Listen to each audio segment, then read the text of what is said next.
Volvemos al living de Ciudad U para hablar con Victoria Mendiazábal, que nos va a trabajar un poquito y a contar acerca de una de las entrevistas del libro de Protagonistas de la Ciencia que se presenta próximamente. Ya vamos a estar hablando del libro, pero vamos a hablar del consumo de sustancias. Bienvenida, Victoria, ¿cómo estás?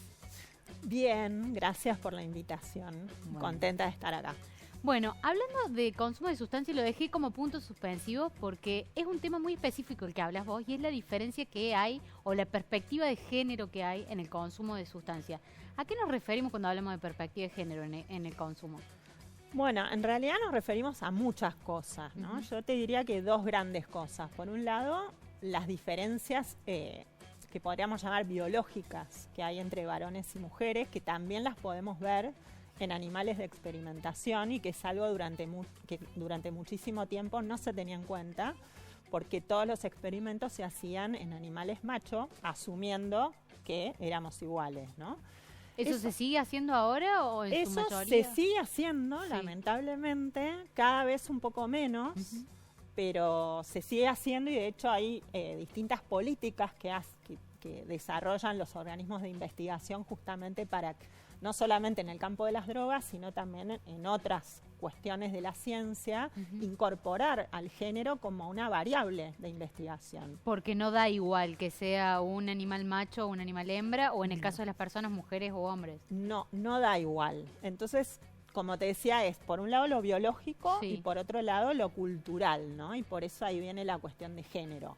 Porque la manera en que las mujeres somos socializadas impacta en cómo consumimos y cómo hemos consumido, ¿no? A lo largo de la historia.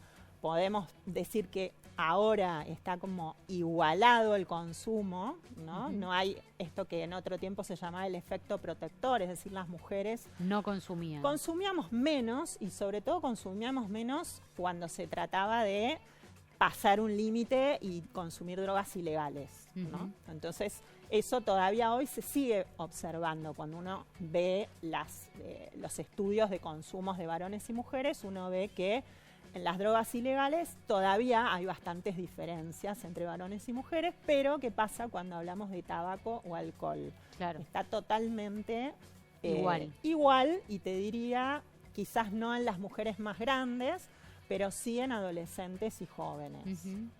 Y eso con respecto al consumo. ¿Qué pasa con respecto a los efectos?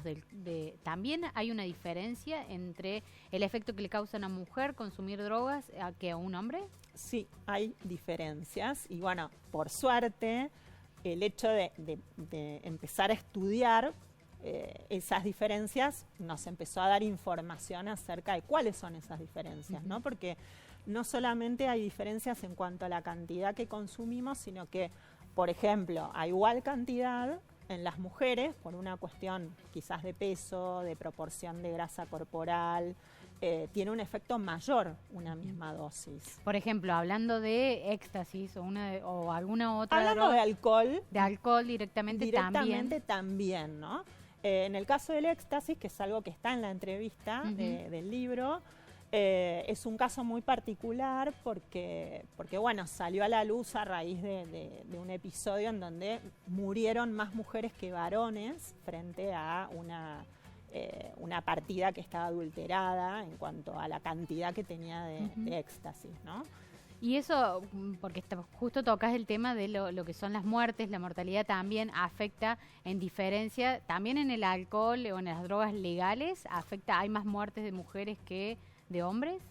Bueno, muertes si consideramos, por ejemplo, en patologías crónicas o si consideramos, por ejemplo, lo que sería el potencial adictivo del alcohol. En el alcohol se ve claramente que hay una mayor facilidad, por decirlo de alguna manera, de volverse dependiente al alcohol en las mujeres que en los varones. Es decir, en un tiempo más corto podemos desarrollar una dependencia. Eso con respecto al alcohol, por ejemplo. ¿Y con respecto al tabaco también sucede lo mismo? Con respecto al tabaco no está puesto tan en evidencia, pero sí podemos decir que hay diferencias en cuanto a lo que llamamos la adquisición de la conducta, ¿no? De consumir periódicamente o consumir compulsivamente, pero la buena noticia es que los tratamientos a veces son más efectivos en mujeres, una vez que las mujeres ingresamos al tratamiento, ¿no? De dependencias. Bien.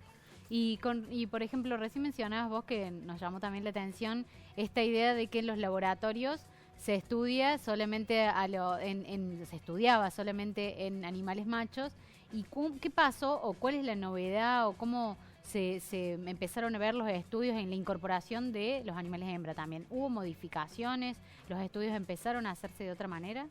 Y yo creo que el feminismo, la militancia o muchas de las cosas que fueron pasando en estos últimos años, pensá que la entrevista y el libro, o las entrevistas del libro son del 16, cambió muchísimo en ese sentido, entonces yo creo que aparecieron o empezaron a aparecer políticas, ya te decía, de investigación. O sea, los organismos que asignan recursos, por ejemplo, empiezan a exigirle a los investigadores y a las investigadoras que incorporen la variable de género, que antes no se incorporaba porque las mujeres somos complicadas, diría un machista, en eso, ¿no? En que tenemos un ciclo menstrual. Claro, en entonces, lo hormonal. En lo hormonal, esas hormonas o ese ciclo menstrual provoca diferentes efectos, no solamente a las drogas, a un montón de variables. Tal vez había que hacer más estudios. Exacto. Y tal vez en un animal macho era más fácil o más rápido la investigación. Exactamente, ese es uno de los factores principales. Bien. Nunca se pensó en que realmente podía haber diferencias, y por otro lado, y esto es algo que yo no me enorgullezco para nada, pero toda mi tesis doctoral, mis estudios postdoctorales fueron todos en ratas y ratones macho. Entonces, eso es algo que sin duda repercutió, y yo no lo había pensado realmente.